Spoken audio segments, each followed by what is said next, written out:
कहते हैं कि दहशतगर्दी क्यों वापस आई है? दहशतगर्दी वापस नहीं आई, आप लेकर आए हैं। 18वीं तरमीम के बाद अमनो अमान का जिम्मेदारी किस हुकूमत की है? सूबाई हुकूमत की या वफाक की? NFC अवार्ड का 1% हर साल जो पिछले 20 साल से दहशतगर्दी की जंग में KP की हुकूमत को मिल रहा है, जो 800 अरब से जायद है। अब की एस्टेब्लिशमेंट क्लियर है, हुकूमत और पाकिस्तान के मुफाद के साथ खड़ी है। शुक्रिया स्पीकर साहब। सर, ये कटलांग का वाकया 29 मार्च की सुबह का वाकया है सर। इंटेलिजेंस बेस्ड ऑपरेशंस जो हैं वो मुल्क भर में नेशनल एक्शन प्लान के तहत अराउंड रोज़ 150 के करीब IBOs होते हैं जी। और उसी ऑपरेशंस में से एक ऑपरेशन जो था, जो कार्रवाई थी, वो कटलांग के एरिया में, जो मुर्दान का एक बहुत ही ऐसा एरिया है, पहाड़ी ऐसा एरिया है कि जहाँ पर सिविलियंस किसी किस्म की आबादी नहीं है। स्पीकर साहब, ऐसी जगह जहाँ पर कोई सिविलियन आबादी नहीं है, वहाँ सर मुझे पूरी बात करने देंगे? अगर इन्होंने बात नहीं सुननी सर, आप जो बात करें।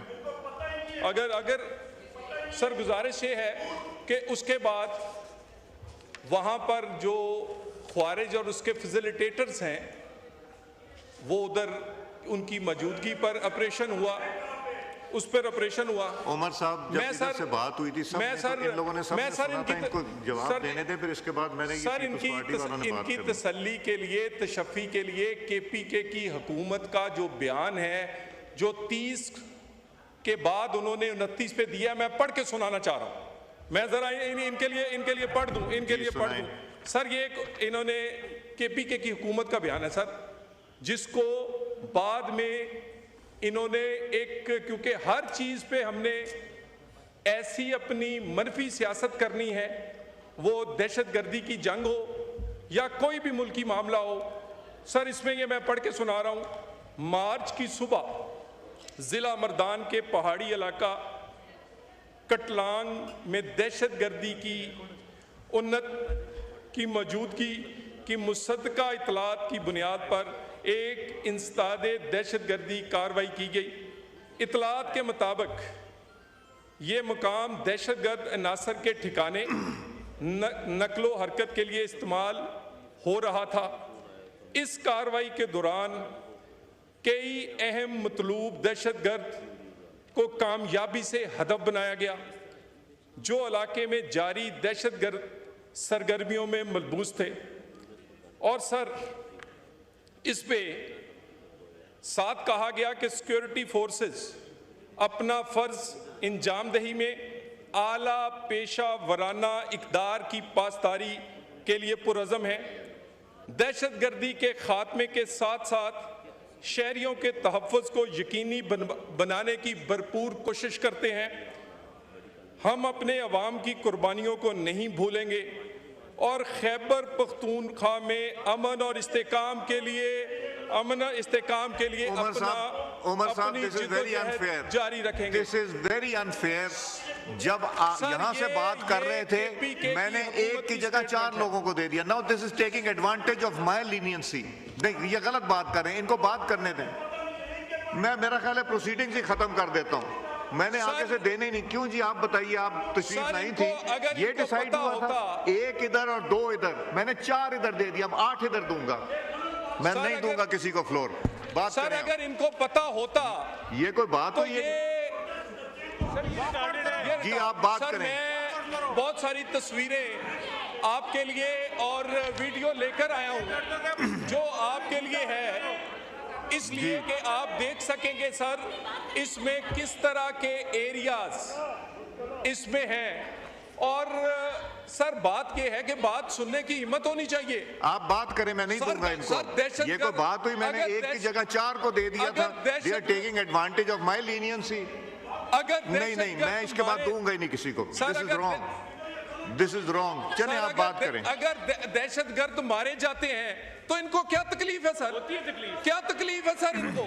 यानी अगर कुर्बानियां, और दूसरी इसमें सर गुजारिश ये है, ये बार बार अभी बात यहां से शुरू हुई थी और उसके बाद ये जो IBOs के ऑपरेशंस हैं ये सर रोजाना की बुनियाद पे जारी है। मसलन सर कल रात ऑपरेशन हुआ, उसमें 9 ख्वारिज हलाक हुए। ये एरिया है सर डेरा इस्माइल खान। कैप्टन हुसैन अख्तर को जिन ख्वारिज ने शहीद किया था 20 मार्च को, वो कल रात मारे गए। ये मैं सर उन 150 ऑपरेशंस में से एक की निशानदेही कर रहा हूं जो रोजाना की बुनियाद पर जारी है। सर ये कहते हैं कि दहशतगर्दी क्यों वापस आई है? दहशतगर्दी वापस नहीं आई, आप लेकर आए हैं। रेड कारपेट पे जनाबे स्पीकर, इन्होंने जेट ब्लैक दहशतगर्द, उनको ये वहां से बॉर्डर्स खोलकर आबाद किए हैं। सर दहशतगर्दी तो खत्म हो गई थी, दहशतगर्दी के लिए तो बढ़िया कुर्बानियां दी और 2017-18 में नवाज शरीफ की हुकूमत में खत्म हो गई थी। नेशनल एक्शन प्लान पे क्योंकि अमल हो रहा था। सर गुजारिश ये है कि मैं इनसे सवाल पूछना चाहता हूं। ये अभी कह रहे थे कि पूछें किसकी कितनी तनख्वाह है, किसी से ये भी पूछ लें किसकी कितनी कुर्बानियां हैं, कितने रोज खून और जवान बेटे इस धरती पे कुर्बान कर रहा है कौन, ये भी किसी दिन पूछ लें। और कहते हैं मुझे ये बता दें 18वीं तरमीम के बाद अमन व अमान का जिम्मेदारी किस हुकूमत की है, सूबाई हुकूमत की या वफाक की? मुझे जनाबे स्पीकर दहशतगर्दी की जंग की बात करते हैं, कहते हैं कि हमें पैसे दें। KPK की हुकूमत को NFC अवार्ड का 1% हर साल जो पिछले 20 साल से दहशतगर्दी की जंग में KPK की हुकूमत को मिल रहा है, जो 800 अरब से जायद है। जनाबे स्पीकर ये बता दें कि CTD काउंटर टेररिज्म फोर्स कितने जिलों में बनाई है? सेफ सिटी, जनाबे स्पीकर अगर मैं आपको ये बता के मुझे शर्म आती है, मेरा दिल नहीं करता, क्योंकि पेशावर भी हमारा शहर है, वो भी पाकिस्तान है। पूरे पेशावर में 100 कैमरा नहीं है और ये दहशतगर्दी की जंग लड़ते हैं। CTD ज्यादातर इजला में नहीं है। उसके बाद ये फोरेंसिक लैब हो या बाकी मामलात, हर किसी को दहशतगर्दी के वाकयात में जब इन्वेस्टिगेशन होनी होती है तो वो पंजाब, वो जो शहबाज शरीफ साहब ने बनाई थी, वहां भेजने पड़ते हैं। 18वीं तरमीम के बाद ये किसका फर्ज बनता है? और नेशनल एक्शन प्लान में वाजे है आधी जिम्मेदारी अगर वफाक की है तो आधी से जायद जिम्मेदारी सूबों की है। सूबों की जिम्मेदारी किसने पूरी करनी है? 13 साल से CTD का डिपार्टमेंट ये वहां पर नहीं बना सके, ये वहां पर सेफ सिटी नहीं बना सके, ये फोरेंसिक लैब नहीं बना सके, और तो और ये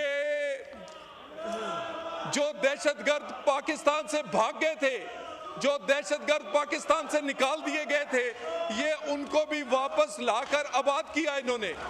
तो जनाबे स्पीकर ये कटलांग के वाक़े को पॉलिटिसाइज कर रहे हैं, कटलांग के वाक़े पर सियासत कर रहे हैं।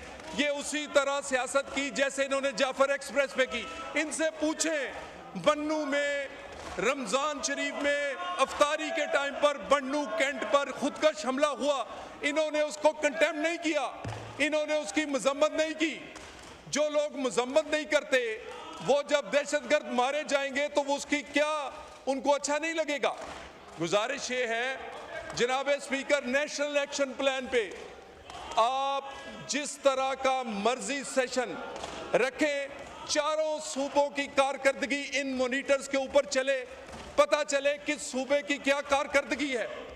कहते हैं कि जी दहशतगर्दी सरहदों से आती है और भाई जो शहरों में आबाद है उसको किसने खत्म करनी है।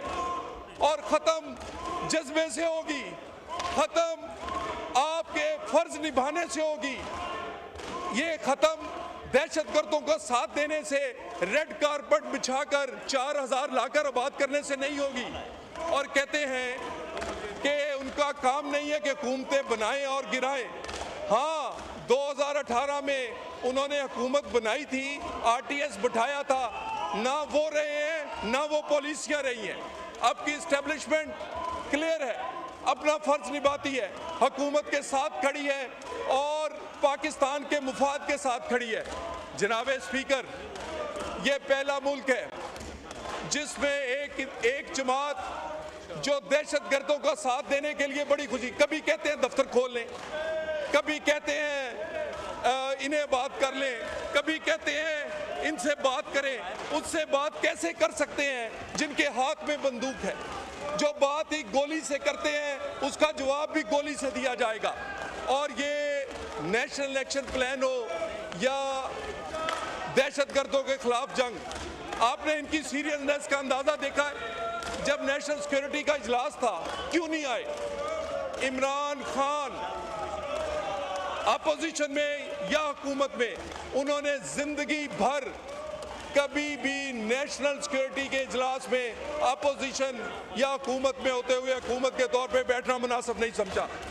इंडिया हमला करे, अफगानिस्तान हमला करे, दहशतगर्दी करे, उनकी ईगो इस पाकिस्तान से बड़ी है, उनकी ईगो पाकिस्तान के शोधा से बड़ी है, उनकी ईगो और उनकी सियासत वो समझते हैं कि शायद पाकिस्तान से बड़ी है। जनाब स्पीकर, कटलांग के वाक़े पर मुज़म्मत अगर नहीं कर सकते, अगर ये मुज़म्मत नहीं कर सकते तो कम से कम झूठ ना बोले, कम से कम इस वाक़े को बुनियाद बनाकर सियासत ना करें और इस वाक़े की बुनियाद पर पाकिस्तान में दहशतगर्दी से पाक करने का जो अज़्म इस्तेकाम और नेशनल एक्शन प्लान है उसको कम से कम ख़राब करने की कोशिश ना करें। जनाब स्पीकर, मैं दोबारा कह दूं, इन्हें कहें ये क्यों नहीं नेशनल एक्शन प्लान पे बात करते, ये केपीके की हुकूमत को क्यों आए इन मॉनिटर्स में चलाते हैं कि सूबे का क्या रोल है और कारकर्दगी पे बात करें। बताएं कि आपका कितनी कंट्रीब्यूशन है। आपकी कंट्रीब्यूशन दहशतगर्दों को लाने के लिए है, दहशतगर्दों को ख़त्म करने के लिए नहीं। बहुत मेहरबानी।